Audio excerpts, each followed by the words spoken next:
Hello. Hi, how are you guys? Good to see you. What's going on? It's kind of hot for a sweater, right? A little bit. It is. I thought it was like a beanie that like. But inside it's very cold, right? Exactly. Wherever you enter, it's cold.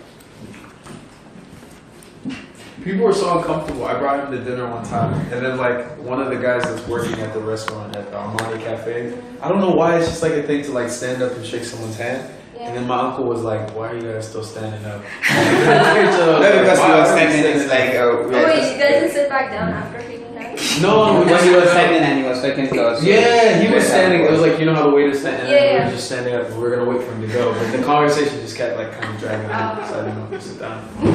It's like one of those weird cues and What do stuff. you keep doing that for? It's like my abstract art. Of your head? Onto something. Like, you want to be an artist now? Yeah, everyone's an artist. Okay, wait, so you say you want to write poetry? Yes. But he doesn't know how to start. What do you mean you don't know how to start? You just write. And say what? Like whatever you feel. That's the point, right? Yeah, I mean, what do you want to write poetry about anyways? I don't know. That's the thing. It'll come to you. Do you want to make a social impact, or you want to like? Is it like this spoken word stuff that you're so into? Yeah.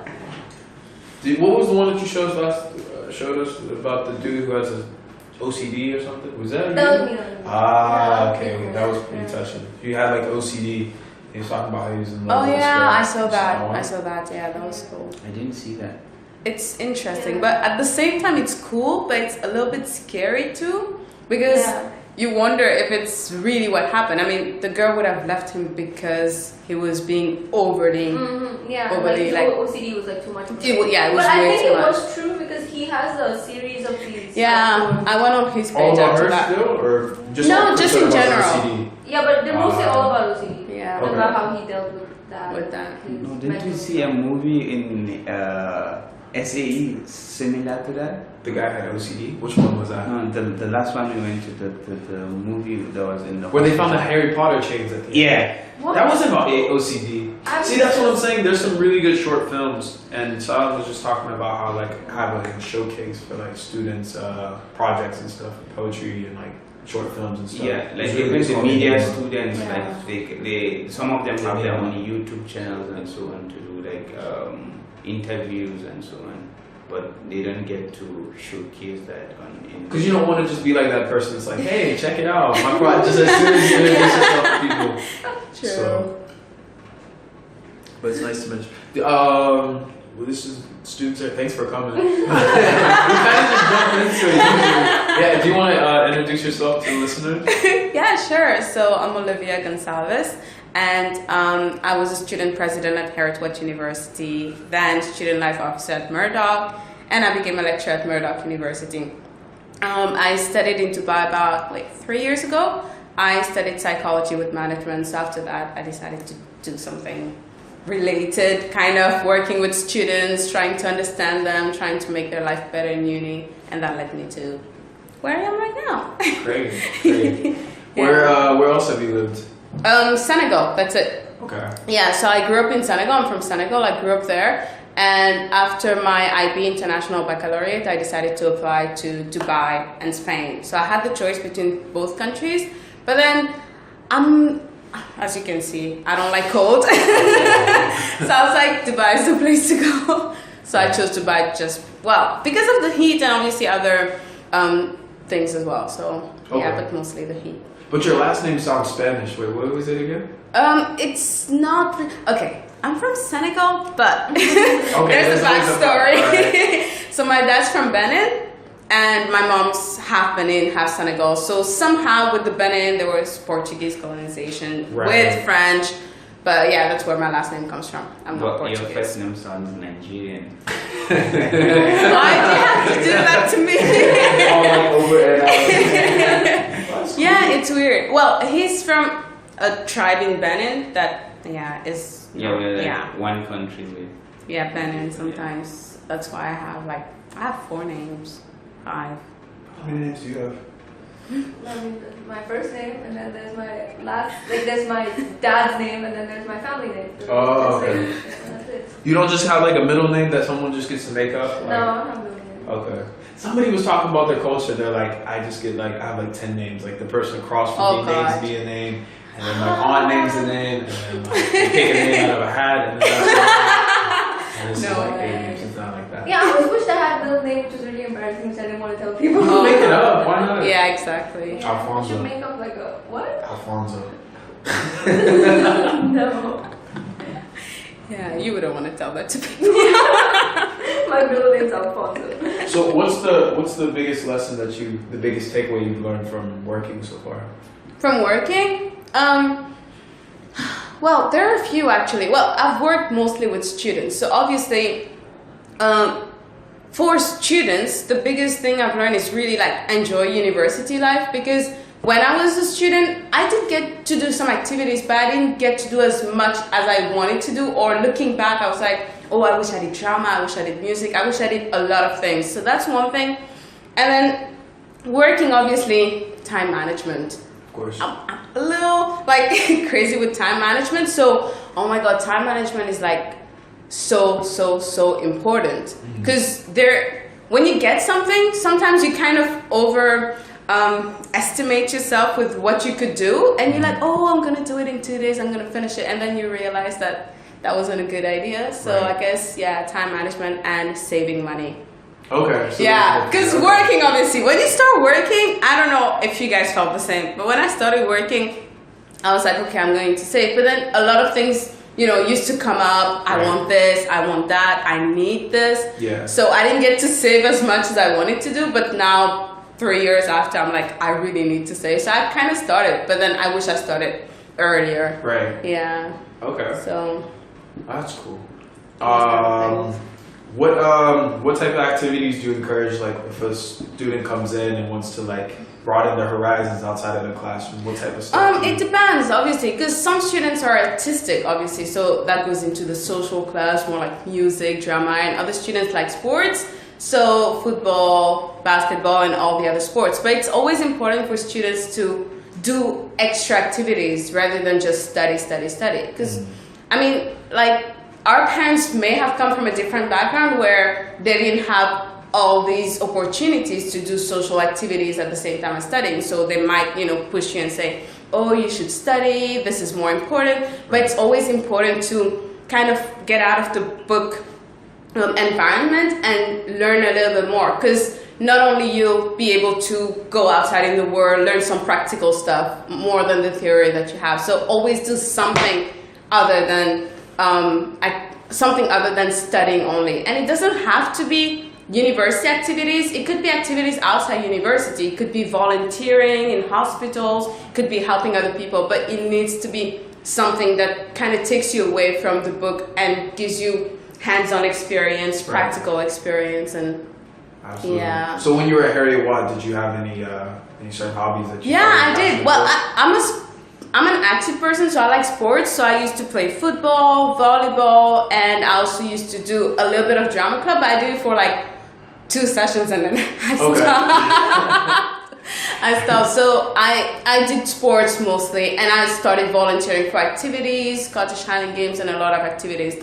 But looking back, I'm like, I wish I did drama. I wish I did music, because even though sometimes you feel like I'm not a good singer, you could learn so much from the people around you. And with the environment that we're in Dubai, we have this opportunity to meet people from different cultures, people from different religions. Right. So not only, you get to make new friends, but you also look at different perspectives. You get to know other people's cultures and stuff like that. So just, mingling with people, being a little bit social. So, yeah, I wish I did more of that. Do you know how to do any impressions?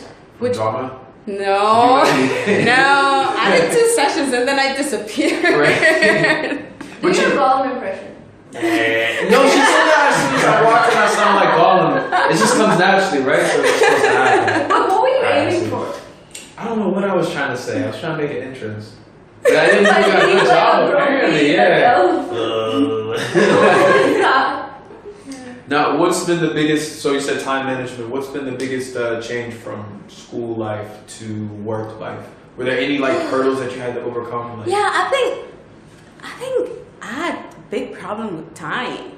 Somehow, because in uni you had your own timing, kind of. It wasn't really your own timing, but you had more time like the day seemed longer. Yeah. For example, you had just about 3 hours classes a day.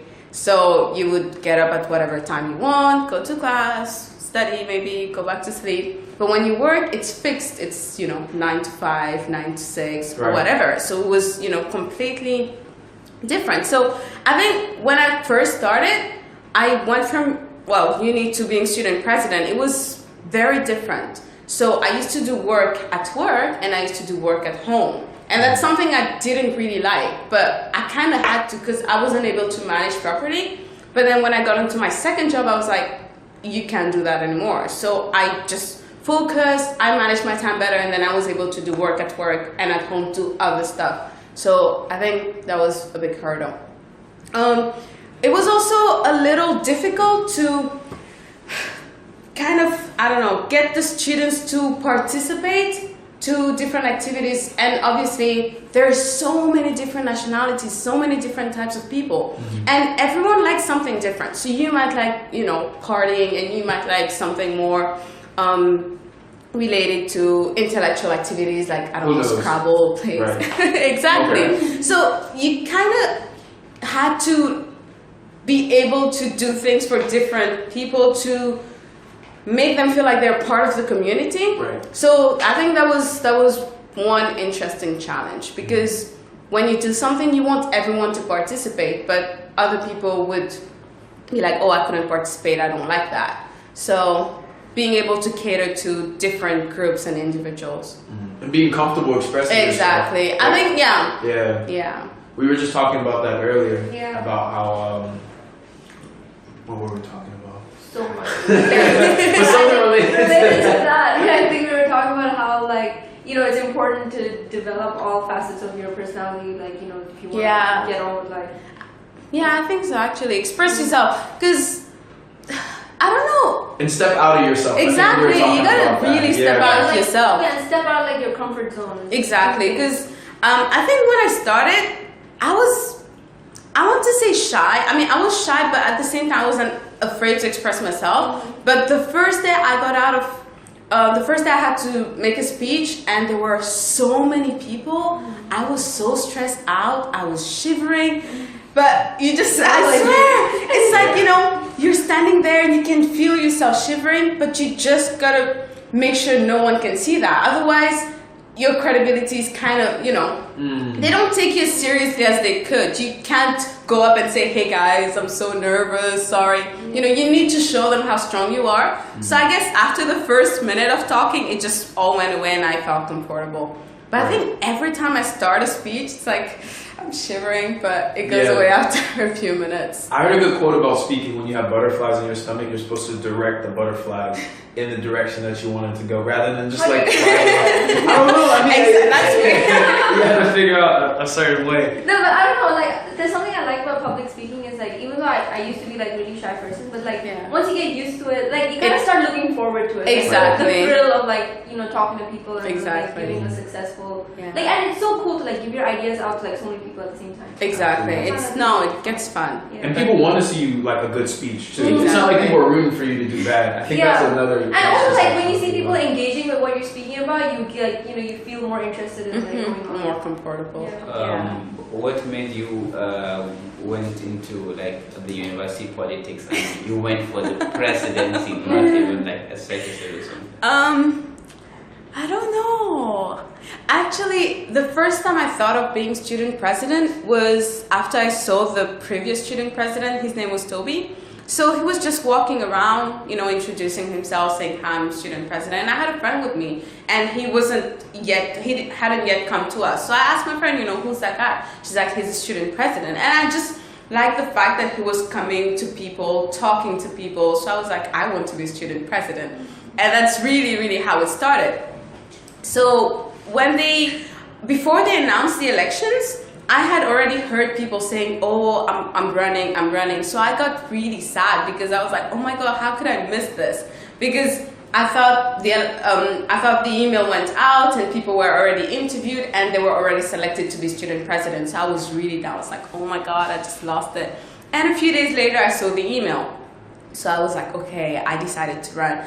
And obviously you want encouragement from your friends. So you're like, hey, I want to run for student president. But not everyone was encouraging. Not everyone. Oh my God, I had friends who were like, oh, but you're never going to become student president. And I was like, thanks. Really? I swear, no, That's seriously. what friends are for. Yeah, I had friends, but I think, is it friendship really? You want Right. friends who encourage you, not friends who pull Absolutely. you down, you know? You want friends who are like, okay, this is going to be difficult, but we can help you through this. Not, you're never going to be able to do that. But I had other friends on the other side who were like, oh my God, that is great news. You know, you'll be great. You do this, blah, blah, blah. So, well, I decided to listen to the good friends. And I ran for it. And oh my God, it was difficult. It was so hard. I don't even know, now looking back, I don't even know why it was so difficult. Because from my perspective, it looks easy when I see other people doing that, but it was so hard because not only I had to focus on studies, it was my last year, I had assignments, I had exams, but I also had to make a great campaign so I could win. And like the odds were not totally in my favor because I was a lady, obviously you have that, you know, oh, she's a girl, she can't do it. And someone even told me this is a man's job. And I was like, seriously? Oh. Yeah, no, it's not. So, you know, I had different odds. So I really had to work a campaign out, to put out videos. We did so many different things. I don't know, we brought food to people. Like whatever works, you know, whatever could engage them. People. We also had like a quiz where people had to come and answer questions and stuff like that, and they would give goodies with Olivia for president. Okay. So yeah. So when you finally got elected, what was your first action? My first action, like as a student president or as me myself. No, like as a president. As a president, I think it was the first event we had to do, the orientation week. And for the orientation week, we had obviously to organize different events that would cater to everyone. We also had to prepare speeches. We had to make sure the students know what is in Dubai, where to go. And for the students in dorms, we had organized also special events to make sure they know their way around and who to contact, who not to contact. So it was really this series of events happening during the week. Okay. That was the first thing. Yeah. Cool. Well, what do you think was your greatest achievement as a president? Did you change anything? That's a good question. I mean, it was a lot of work. We had, you know, not only I was responsible for events, but I was also responsible for academic stuff. So we had different students who would report to me for academics, different students who would report to me for events. So I think event-wise, I was the first one to organize like an ethnic day with different caterers coming. So we had kind of food trucks from different people, and then my boss was really happy that day. She was like, oh my God, you did a great job. And I was like, really? So yeah, event-wise, that was it. And academic-wise, obviously, there were a few things, but there was the survey that was created for me. So I think that would be one thing where students were actually able to, you know, say what was wrong or what they wanted to change through that different platform.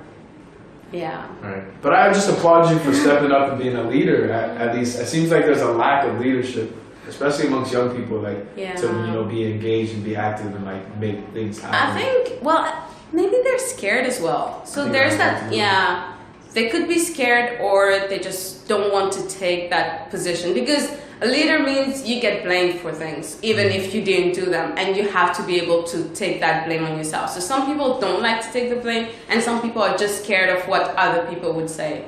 So I think that's a problem with young people, just scared. You personally, what do you think you gained from it the most? Was it, you say time management again, but like, was it your understanding of other cultures or empathy? Or? I think I grew actually. Being student president, I grew because it wasn't easy. Honestly, if I say it was easy and I loved it, no, it wasn't easy.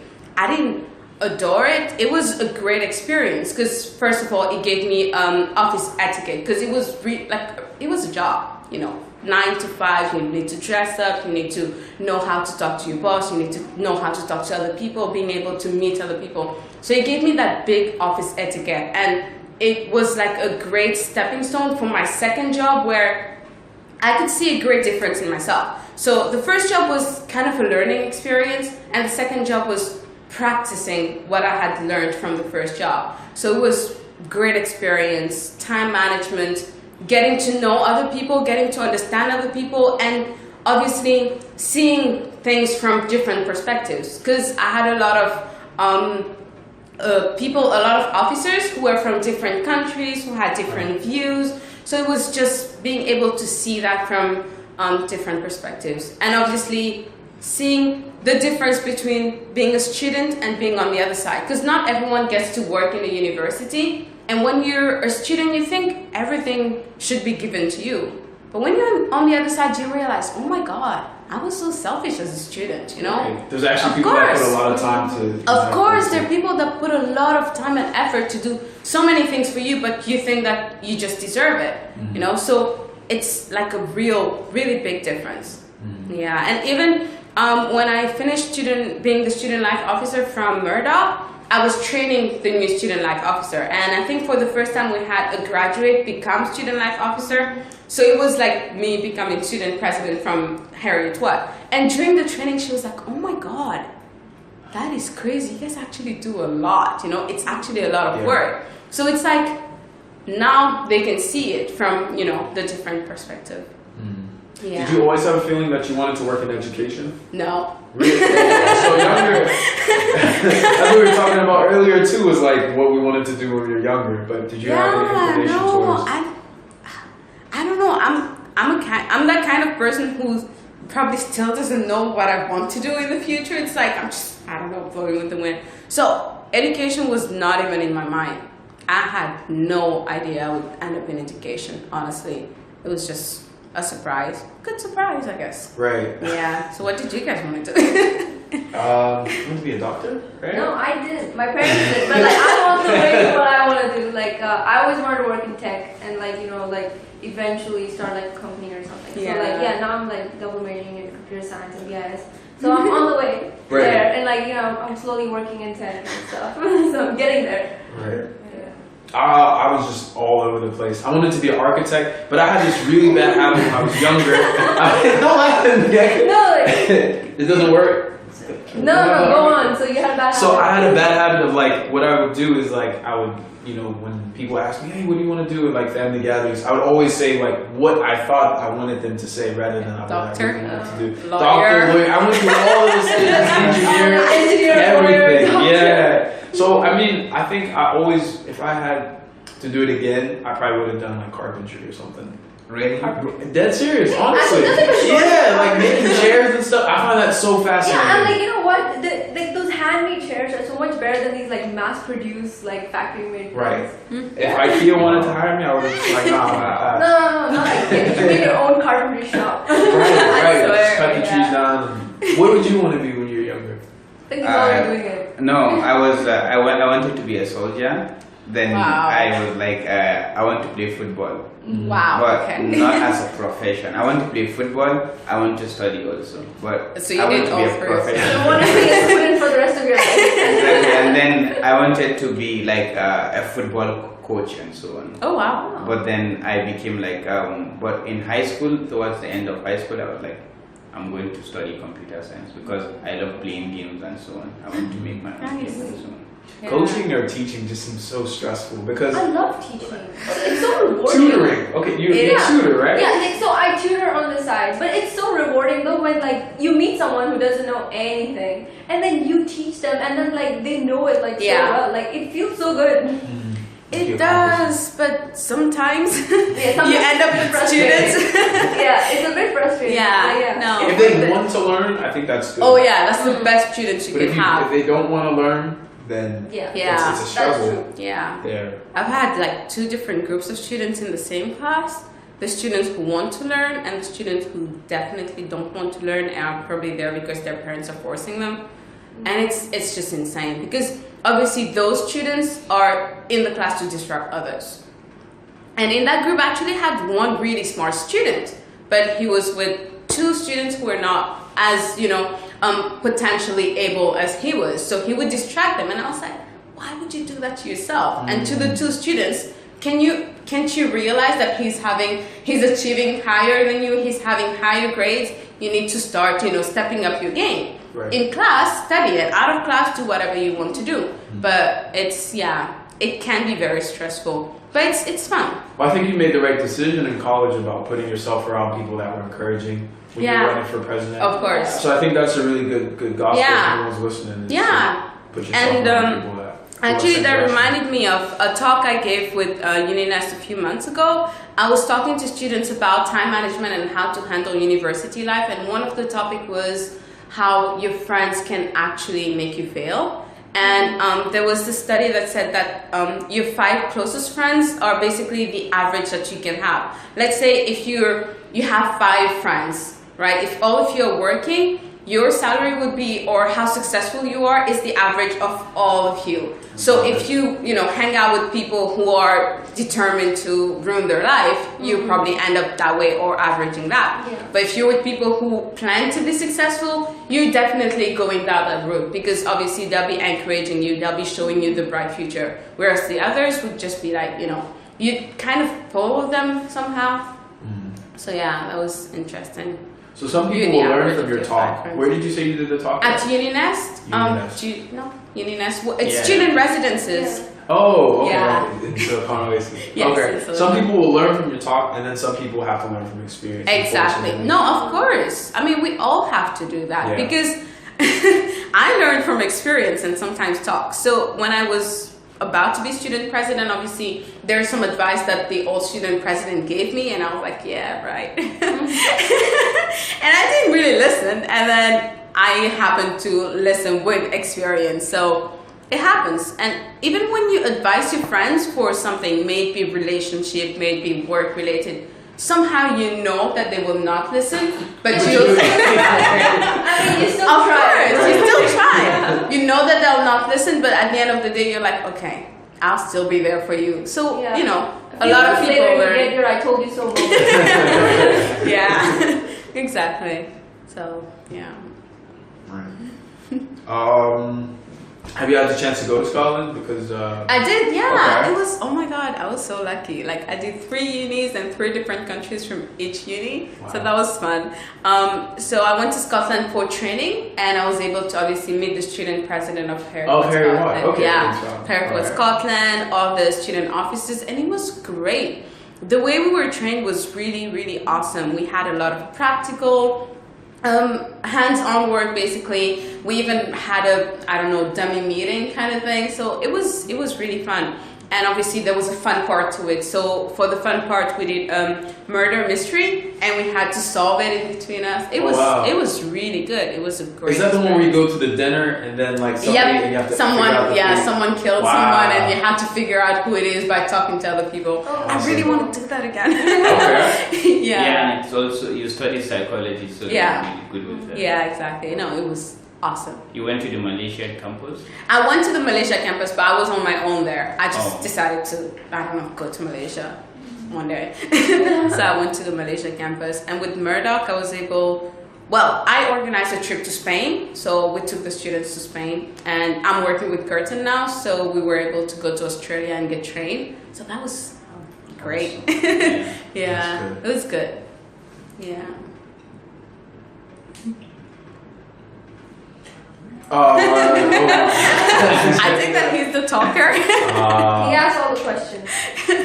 Where else would you like to travel to? Have you had the opportunity to travel around the Middle East at all?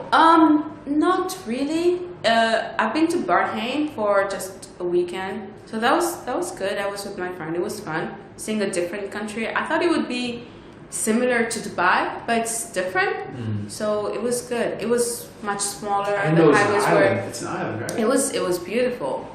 Yeah, so that was great. But the Middle East, I haven't had the chance to. Yeah. Go too much around. Yeah. Okay. So you have no idea. So you don't see yourself continuing with the education, or what other fields fields interest you? It's difficult to say. I mean, I love what I'm doing right now. So education is like, I don't know, it kind of keeps you young. You always look like a student when you're working in a uni. So, and it's fun to just be around students because they're always so enthusiastic, you know, they have the future right in front of them. They're not inhibited by like, you know, when you get into like working, they kind of like throw things. This is what you shouldn't do, what you shouldn't do. Exactly. So it's a really exciting place to be around working. Exactly, and you're always around laughter, you know, like chaos at the same time. Everyone's running. It's good. There's always energy. Like exactly. That's the word. Yeah. So education's good, but I don't know. Like she said, I also always wanted to like, you know, open my own thing, but I don't know in what yet. It's still like there trying to figure out where would be the good place to do, what would be the good place, what would be the good thing to do, how would it impact others, and stuff like that. So but as long as you're headed towards that direction, you know. And I guess education does impact people positively because you kind of, you know, you teach them something that hopefully they'll use in the future and they'll make them better people and better citizens of the world. When you hear stories about how important education is, you kind of like think about it, you take a step back because we're always really critical about school, like you know, maybe any of this won't actually work. People like to make jokes about like Pythagorean theorem when I'm gonna use this and stuff. There was one story that Oprah was talking about. I think she was in Zimbabwe or Zambia, one of the two. And there was a lady that she met and she got pregnant at a young age. But one of her goals was that she wanted to go and study higher education. So she wrote that goal underneath a rock. And then by some weird coincidence, she met her and then she got a scholarship, went to go study. And then she wrote under a rock, the same rock again, that she wanted to get her master's and her PhD. And when you hear stories about this, she went on to go get her doctorate after a couple years. When you hear stories about this, it's like, this is really like something inspiring. Some people, some people really, really find have reason to be grateful for it. Do you have any role models as far as personal or professional? I think one is Kofi Annan. I don't know if you guys know him. He was Secretary General. And I think I like what the United Nations do. They just, you know, really help other people. So I think I want to go down the route of being able to help people for the better, people who are not able to afford education, people who are not able to, you know, do a lot of things, because obviously, like you said, we're very grateful. Not everyone gets a chance to. And when I teach students who don't want to study and don't try and are wasting their parents' money, it kind of hurts me. I don't know if you I don't know if you have friends who are that kind of, you know, people that just keep wasting money. So I guess, I like Ellen too. Yeah, she's nice and she helps people. You should start dancing at your office. I think that's a really way to let people's guards down. I was kind of that person too. Like I kind of took it for granted. And that's kind of why you kind of have to go through that stage of, you know, something. It's true. Like really appreciate it, but and this morning I was talking to my husband and I don't know what we were talking about. Actually, we were talking about students somehow, and students who take things for granted, because there's probably a few students who repeated, you know, a lot of times for the past 7 years. And we were talking about how kids who are born in an under, how'd you call that? Kids who didn't have, in a not privileged house or home usually tend to even do better than others who have the whole privilege. And it's really true. When you know that your parents are trying their hardest to, you know, afford you university, you kind of you go into that mindset, and you kind of want to do well to reward them or just make sure that they know that you're trying. Yeah, and then like, you know, the sooner you finish, like the sooner you can start helping them out. Exactly. So it's like, what's your why? It's like that's kind of like the key of like people's success is like, what is it that drives them? I mean, if you have like a big, you know, goal, something that you're shooting for really large, then that's going to have a big drive factor, whether it be your parents or... True. No, that's true. But I think sometimes parents also kind of should drive students, because let's say your parents are super rich and you know that whatever you want, you don't even need to study, whatever you want, you get it. You kind of less drive to do something with your life. Yeah. But your parents could be rich, but drive you, and then you know, more driven. You want to do even more than that. So there is a difference. I think it's from what your parents taught you and what you also see in the world, what you are exposed to in the world. Because I know people who are extremely rich, whose parents are super rich, but they still are working, you know, to work their way. Exactly, because they want to, they enjoy it. They have goals to achieve. And I know people who are super rich and their parents are super rich, but they don't want to do anything. Well, that's important what you said about goals to achieve. Yeah. If you have an independent, like if you know that you're a person independent of what your family or anyone has achieved, then I think you're more inclined to. I think so, yeah. I think that makes sense. But if you're just like my family or like my ancestor or whatever, then exactly. it kind of like is like a cop out. You're very silent. What are you thinking He's about? just observing. He'll drop a gem like somewhere. Yeah. That's cool. What are your hobbies? Like how do you unwind from? Right now, I have less hobbies, but well, I like watching movies, doing things, bowling. But yeah, I need to get back to having more hobbies. For psychologists, when you deal with so many patients that are like troubled, they have like a I don't know the term, but it's like how can I explain this? Like you speak to another psychologist to explain what you're going through as well, because you're still a human, even though you're a psychologist. Do you have something for like that with students? Like spending a lot of time with students, dealing with their issues. Is there a professional outlet for you to explain your problems or explain what you're going through? As a person or as a professional? As a professional. Of course, I mean, well, because of where we work, we do have a counselor for staff. So Okay. yeah, we do have a counselor, and the counselor is not only for staff; it's also for students. So if staff have issues, they're definitely able to go and talk to the counselor. Yeah, I've never tried it, but okay, right? You're still fresh. You're still good. I've never seen her either. Do you encourage other students if they have issues? Of course, yeah, we encourage students, and obviously I do encourage them to talk to me, because if they're in my class, you know, you want to know what students are going through that is hindering their success in the class.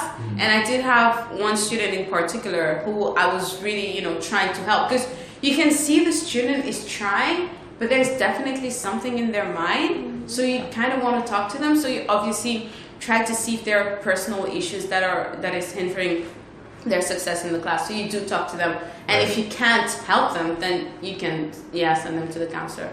But everyone's welcome to go to the counselor. Right.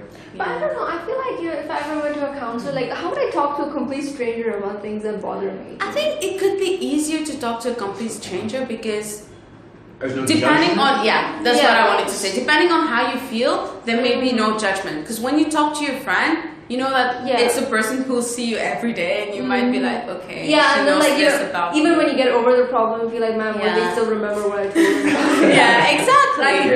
Exactly. But for me, I don't think I can tell a stranger my personal life and so on. It will feel like awkward, like I've already told him my secrets, and he might use that. It's a person.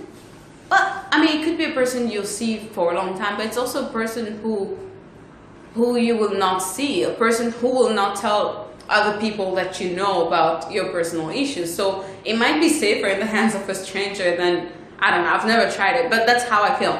When I do something and there are strangers around, I'm like, oh, I'm never gonna see them, so it doesn't matter. I could be a fool right now. Yeah, it's sort of like when you're walking down the street and you do something really stupid, and you're like, man, I'm not embarrassed. Exactly. Yeah, that's. I think that's the same. That's what I usually think when I go to a new country. I feel like, okay, I'll do the widest things and so on, because these people I might never see them again. Exactly. To the smallest things, like when you're going into a country and you're all touristy. So when I went to Malaysia, I went alone, right? So I had my camera with me. Obviously, I wanted pictures, so I was putting them on poles and stuff, and then people would look at me and I'm like, I don't.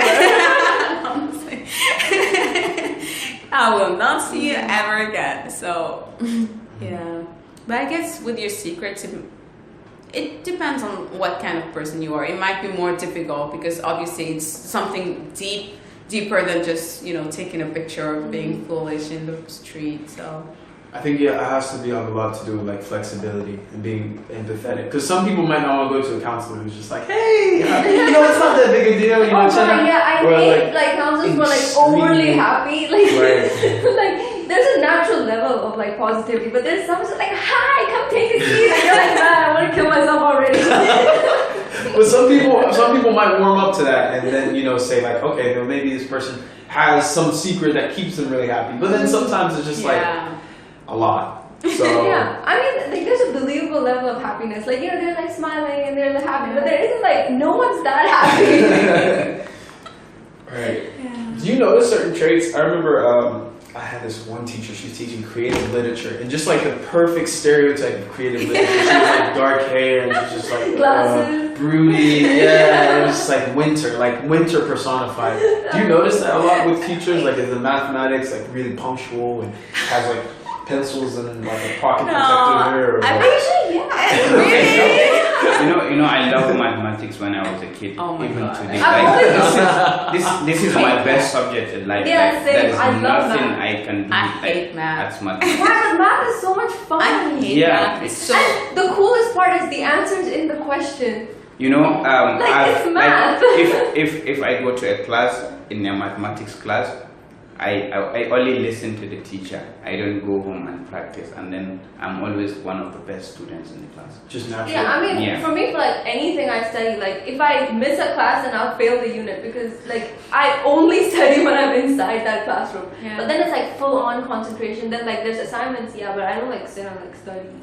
But it's all like what's happening in the class and like what you retain from there. Because I feel like once you're out of the class, then you lose that energy. And even if you go through slides, it doesn't really make a difference. Yeah, and then there's like the 3 days before the exams where you're like hyped up on Red Bull. And you're just trying to like get it on your mind. True. Yeah, and then even when I'm writing the exam, it's just like the moment I start till I stop, it's just like continuous. I give my paper and I'm done. You drink Red Bull to do class. Right before I get in. Oh my God. I don't even sleep the night before. It's just like Oh God, that's the worst thing to do though. But that actually helps me so much because I studied like one day before and I'm studying all night and then I get in there and I spill out everything that I have and I'm done. And then like I It forget. feels over. Sometimes you can feel that way with presentations too, like one that you prepare for a long time and then you finish it and you're like, I kind of like that. That was kind of fun. True. I really like retrospect presenting. a lot of It's things. fun. Yeah. It's fun. Yeah, like I mean, what's the worst that could happen? People will laugh at you, like big deal. Right. Yeah. Or not. Yeah, I get it.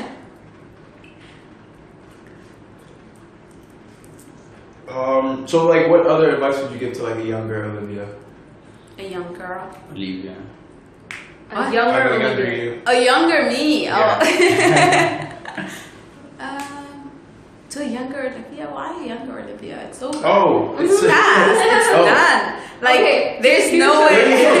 That's a thing to It's just done. accept. what happened. It's exactly. You could just be like, oh, I wish I did this, but then there's no way you could go back. But And like, if your future self gave your past self some advice and you followed this, wouldn't that make your future self not you anymore? Right. Because everything you did in the past is what made you who you how are. can you follow? Wait, your future self's advice to the past. Yeah, Then imagine. you would be Okay. you wouldn't be you. Yeah, like imagine there was a Good way point. for you right now to go back 10 years and tell yourself something. So now you go back there and you tell yourself something really important, Right. which changes everything about you. Yeah. And then, but then, like, if you come back to the present, you wouldn't be that person anymore, right? Like, Who's to I say guess- where you would be? Yeah, Like the no, most flashlight. that's true. I read 2 articles like through the weekend. There was one that said like people who speak 2 different languages are happier than like other people and so on. I speak 4. Am I happier?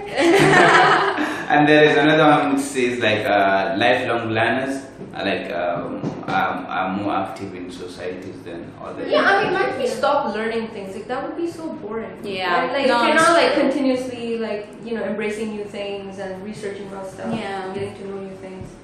Like, life would get so boring. Like, it would be, like, It would. just be repetitive. Exactly. Yeah, but going into school sometimes is not as fun as. No, I mean, look, when That we is talk true. about, like, continuous learners, it's not only, like, School, learning. it's Yeah. also because life is. I guess life is our teacher because there are things in school that you can't. Well, there are things in life you can't learn in school. It's the same way with, for example, driving. So when I went to driving school, obviously I learned things by the book. You did this, you did that. But once you get on the road, you're like, oh my God, my driving instructor didn't teach me that. He didn't tell me that. I didn't know that. So I think it's the same way with life. Yeah. There are a lot of things that you have to learn by just, living. Yeah, I mean, like your people skills and everything, you develop it from just living, and like you learn so much about like socializing and society from just living your life in general. Exactly. And even when you have to keep moving forward in life, it's only when you keep learning stuff that you keep moving forward, or else you're just stuck in the same place. That's true. Yeah. Just keep moving forward. And the mistakes you made in the past, just try to do better next time, because you can't change them.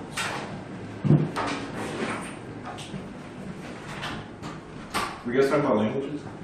No. That's when you he speaks Was only that one not language. You speak only one. Why you guys put me on the spot like that? Yeah, you only speak English. Oh. I speak body language. I'm fluent in body language. Well, that's so much. What? I'm fluent in body language. What's I understand. body language? Yeah, I'm You fluent. speak sign language?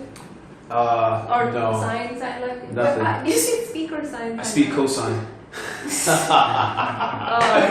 But I was gonna say like, joke. how tough is it for students that English isn't their like first language to come It and is. study? Is English like when you're in Senegal? Were you English is studying? not my first language. You weren't studying in a No. English system. French is my first language. So do you know a lot of people that are coming into university having troubles? Like Yeah. they understand the Of material course. immediately, and then like French is your first language, or French? Like, do you have any other language you speak apart from like French? Yeah. French, Spanish, English, and Wolof. Wow. Yeah.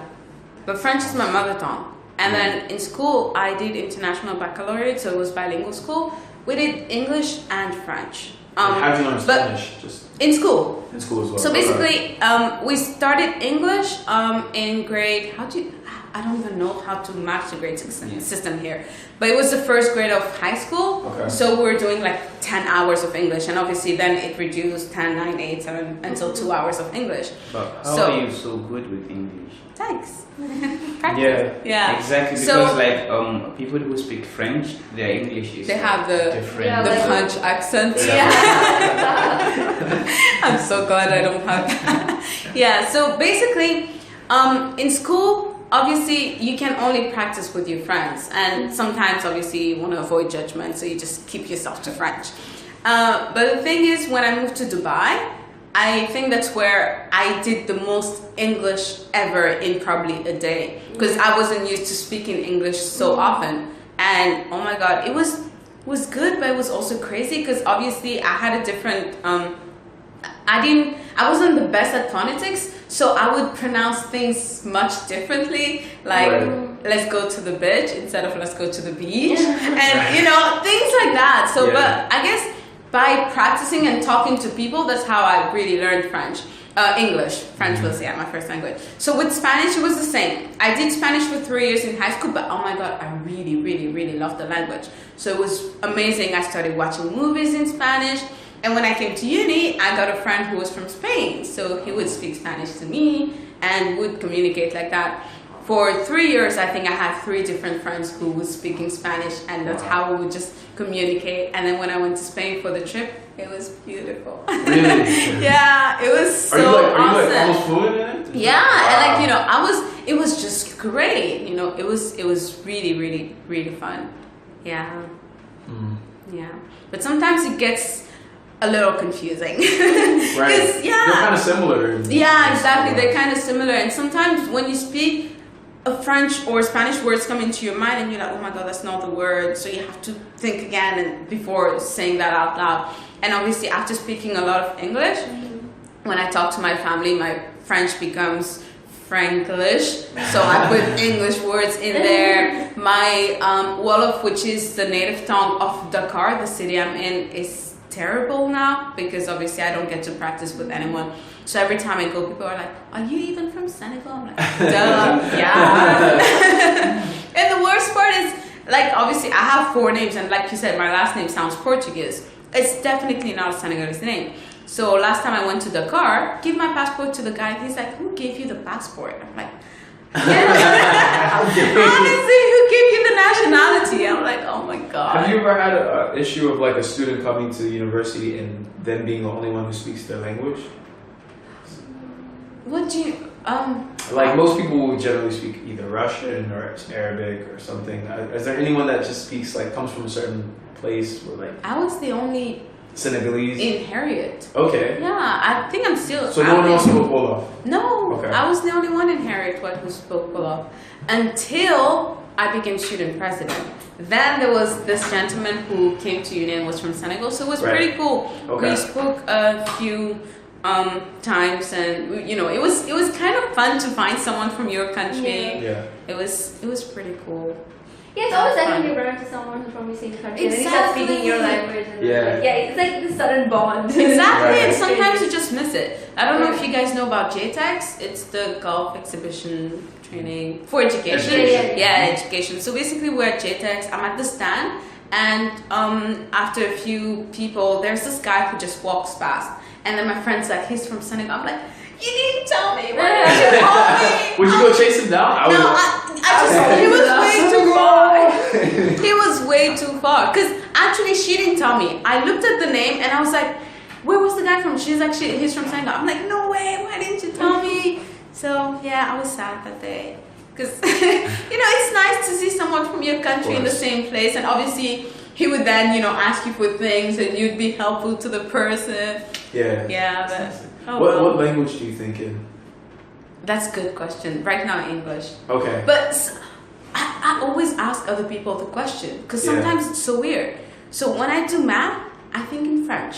I cannot do math in English. I never think in English. I can't. You never think in English? That's not Yeah. possible. You don't think in English ever? So even when you're speaking in English, aren't you? Yeah, I'm thinking in my language, and that's No like way. I'm translating. Yeah. I'm Like thinking a walking anything. Google Translate.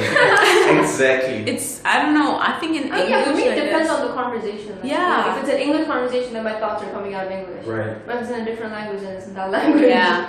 But So let me get this math straight. You're for me- understanding everything In and my then language. translating it and then Yeah. retranslating Even now, it. I feel like talking in. Sometimes I'm talking to someone even in English, and then I'll be like, I'll talk in my language. Yeah. Ah, that's funny. It's weird, yeah. Math for sure. There's no way I could. It's just even 2 + 2. I have to do it in French. Well, it goes back to your education was in French. Yeah, right? but So we that's still like- did. Interesting enough, I think we did almost all subjects in both English and French, but depending on the level. So when we were in grade 6, only English, obviously, because it was hard. And then when we went in grade, I'm gonna massacre the grade system. Okay, so 3 years after you enter high school, we did math and science in English. Okay. Okay, and then the next year we did history in English and geography. And then when I got into IB, everything was in French except English and Spanish. So we kind of went through different subjects in English and French. All right. Yeah. It's something similar to Nigeria, because when you have the primary school, Yeah. in the secondary school you have the junior secondary school, like G, and then you have the SS, we call it senior secondary school. Oh God, yeah. That's like 3-3. We have like It's- 6-3-3-4 system. For high school, is it? No. Wait. Oh, for in total. Yeah, no, 6 in the primary school. Yeah, 6. Then That's the 6 same. in high school, but it's 3-3. You have junior and senior, Oh. and then 4 university. Yeah, I guess, yeah. Yeah. But ours is not 3-3 actually. Ours is 4-3. Because we do grade 13. Oh. We don't end at grade 12, we do grade 13. Did you hear that? What, Oh your my! stomach? No, this is my stomach, bro. Yeah. It's so loud. It's all the orange juice. What? When you did ethnic day, Yeah. were you a part of the stall for Senegal? Or Yeah, you were well, actually organizing the entire. My friend did that for me. Okay. For Senegal. So she got some different stuff. I don't know, were you there? Because we were having Zobo. Yeah, I Yeah. had all the 18 days I go to Herriotwatt. Yeah. That time Bello was studying there. Yeah. So I was here with them in Silicon. So Yeah. I was almost almost daily I go to Herriotwatt and Middlesex. So I feel like I was a student of Middlesex and Herriotwatt. Right. Like in the morning I go to Herriotwatt and in the evening I go to Middlesex. Are there a lot of similarities between the car and the Are Dubai? there similarities? Yeah. No, I don't know. Possibly not really. It's pretty different. Dubai is like way more advanced than Dakar. The highways are different. Like our highways in Dakar are. How many lanes do you have? Because you were saying Nigeria, you have like one lane going this way, one lane going that way. No, I don't know if you're exaggerating. yeah, Are you serious? Yeah. That's it? Yeah. Yeah, even like Oh. I mean, not like, That's crazy. On like the main highway though? Yeah. Yeah. That's wild. I think our biggest highway probably has 2 or 3 going. Yeah. I think Okay. so. If I'm not wrong, if I remember correctly. Alright. But we don't have Did you have on the anything right big. side or the left side? I don't. Oh, on the same side as Same Dubai. side, okay. Yeah, I don't drive in Senegal. I never Gotcha. got the chance. Well, I did Once. once. Yeah. So the first time after driving school, obviously, the first time I drove with my mom was a car accident. Well, Oh. but on a pole. So after a that, pole? yeah. Right. So I Okay, ran so into a it's pole. In Dubai? No, in Dakar. Oh. I didn't drive after that in Dakar. And then I came to Dubai, got my license here and drove. And when my mom came, I was hoping that our first ride together would be smooth. And it was. So, yeah. That's good. so what do you think about the transition from like high school into university? It was fun. It was interesting. It was weird. Okay, so in high school, I used to wear a uniform. So obviously, coming to a uni where you can wear whatever you want is just, weird. And you kind of take a little more time to dress up, or you just, don't take time at all. And the fun thing is, when I got into my first class, I was like, oh my god, are we allowed to use phones in class? Really? Yeah, that was weird. We were not allowed to have phones in high school. Yeah, I mean, it makes sense because like You I can't came, even take it in the school. yeah, because I came straight from high school into uni, like into UG without doing foundation. So most people have like that buffer of like foundation Yeah. where they get used to like university, but I came straight to UG and I was like, okay, like. And my first lecture, and I was like, oh, okay, am I allowed to like use my phone? Like, what It do I was, do? yeah. Like, So should I raise my hand to ask a question? I think I was the same, yeah. I Yeah, was it like, took me a while to get used to like university etiquette. And there was like people who like get a phone call, just walk out of class, and I was like, whoa. Some power. I know, no, it was like, when a kid just figures out, or when you can finally see the light or something like that. Yeah, it was the same. Yeah, and I was like, whoa, just walking out of class is not saying anything. In my high school, it's like you're being closed. You're only allowed to go outside the school 2 hours in a week. We're not even allowed to go outside the 2 school. hours in a week. My first experience in a college, when I was in college, I was with my friend. He was with me in high school. We were like going outside the college. We were like, okay, let's just go outside and feel like this is not high school anymore. That we can just go outside, because in high school you cannot go and say I'm going out. You can only sneak. But then you cannot go to even close to the gate like I'm going somewhere. But then this is like a college. We're like, okay, let's go outside. We just go outside. We came back. We did like 3 times. We're like, oh, this is college, not high school anymore. That's cool. Yeah, but I mean, my like social life didn't remarkably change after high school. Because I was never like like the nightlife type of person. Like even now, when my friends go clubbing, I'm like, I'll chill with you guys. I'm not gonna come like a club or whatever. I'm gonna go home and sleep. Oh my god, Yeah. sleep was the most important thing of my work life. Honestly, I would leave work. Sometimes I would sleep at 5 or 6. I don't blame the fact that it gets darker so early too. It Yeah. seems like your day ends so much earlier. Yeah. So you guys both did boarding, but you didn't do boarding? Did you No. do boarding in high school? No. Okay. Oh, you did? Okay. Boarding, You yes. did boarding. Okay. Yeah. No, we I did didn't do boarding. boarding. Oh, I didn't do boarding. But we come at 8 and then we leave at 5 without going out. So we had to eat there. Yeah. That's late for real. No, even like Was it here, 8? Yeah. It seems like if you had activities, I guess, afterwards. But 8 to 5 all studies? all studies. High school, lot. not uni. What? No, but High school, like that's a I did lot. high school here. Yeah, how and was like it it from was 8 to like 5? I think from like Yeah, people do that. 7 to But like like 2 or something, and then like from 2 to 5 we used to have like activities. activities, sports and right? stuff. Yeah, you I'm would be pretty past sure past it 3. was- I'm pretty sure it was 8 to 5. Yeah, but like when Okay, I let me tell you my timetable in high school. My timetable in high school is like I went to like a school that is like Islamic, and then you do the formal education, and then there is the Islamic part of the school. Right. You wake up at 4:30 to 5, and then you pray. Then you go to like an Islamic class. It's called Tajweed class. Okay. At 8, you finish that class, like from like 5 to maybe 6, 7. Then you go to like you go and then take shower and so on. You go to the dining, eat the breakfast. 8:30 you have to be in class. so I have to go. Okay. Then you only have 10 minutes break. Okay, how long? After that, Oh my goodness. It's gonna be a task at it. See you on Tuesday. Yeah. Peace So out.